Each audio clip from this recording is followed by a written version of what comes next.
Hi, பச்சை பட்டாணி மல்லி சாதம் எப்படி சமைக்கிறதுன்னு பார்த்தலாமா? பச்சை பட்டாணியை ஒரு 4லேருந்து 5 மணி நேரம் ஊற வச்சு எடுத்துக்கலாம். நான் 1.25 டம்ளர் அரிசி அதையும் ஊற வச்சுக்கிறேன். இப்போ நம்ம ஊற வச்ச பச்சை பட்டாணியை குக்கரில் விசில் விட்டு வேக வச்சு எடுத்து வச்சுக்கலாம். பச்சை பட்டாணி பச்சையாக கிடச்சிச்சின்னா நீங்கள் அப்படியே சேர்த்துக்கலாம்.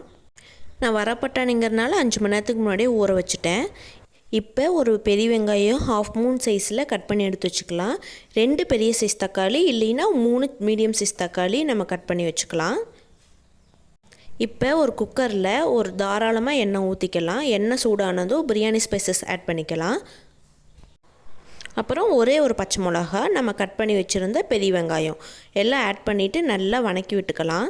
வெங்காய கண்ணாடி பதம் வந்ததும் நம்ம கட் பண்ணி வச்சுருக்கிற தக்காளியை ஆட் பண்ணிக்கலாம். தக்காளி ஒரு பரட்டிட்டு நம்ம தேவையான அளவுக்கு நம்ம கொஞ்சமாக உப்பு போட்டுட்டு அதை வணங்க விட்டுறலாம்.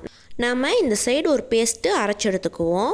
ஒரு ஜாரில் 8லேருந்து 10 சின்ன வெங்காயம், ஒரு பச்சை மிளகா, 10 பல் பூண்டு, ஒரு துண்டு இஞ்சி, ஒரு கைப்பிடி அளவுக்கு மல்லித்தலை, 1/4 ஸ்பூன் சோம்பு, இதெல்லாம் தேவையான அளவுக்கு மட்டும் லைட்டாக தண்ணி விட்டு பேஸ்ட் பண்ணி எடுத்துக்குவோம்.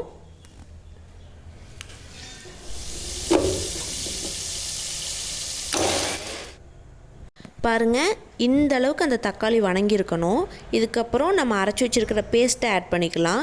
இதை ஆட் பண்ணி ஒரு கிளறிட்டு 1/4 ஸ்பூன் மஞ்சத்தூள், ஒரே ஒரு ஸ்பூன் சிக்கன் மசாலா, 1/4 ஸ்பூன் மிளகாய்த்தூள் உங்களுக்கு வேணும்னா ஆட் பண்ணிக்கலாம். ஏன்னா நம்ம பச்சை மிளகா சேர்த்து தான் அரைச்சிருக்கோம். ஸ்டார்டிங்லேயே பச்சை மிளகா போட்டிருக்கோம். உங்களுக்கு காரத்துக்கு தகுந்த மாதிரி ஆட் பண்ணிக்கோங்க. இதெல்லாம் நல்லா வணக்கி விட்டுட்டு நம்ம ஏற்கனவே வேக வச்சுருக்கிற பச்சை பட்டாணியை ஆட் பண்ணி ஒரு கிளறிக்கலாம்.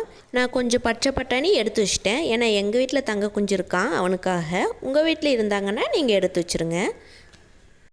இப்போ ஊற வச்ச அரிசியை உள்ளே சேர்த்துக்கலாம்.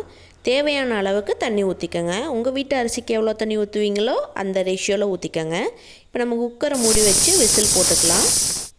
ப்ரெஷர் போனதுக்கப்புறம் வட்டலில் சாப்பாடு போட்டு சாப்பிட்டிங்கன்னா சும்மா ஜம்முன்னு இருக்கும். நிறைய பேர் சப்ஸ்கிரைப் பண்ணாமல் பார்க்குறீங்க. தயவு செஞ்சு சப்ஸ்கிரைப் பண்ணி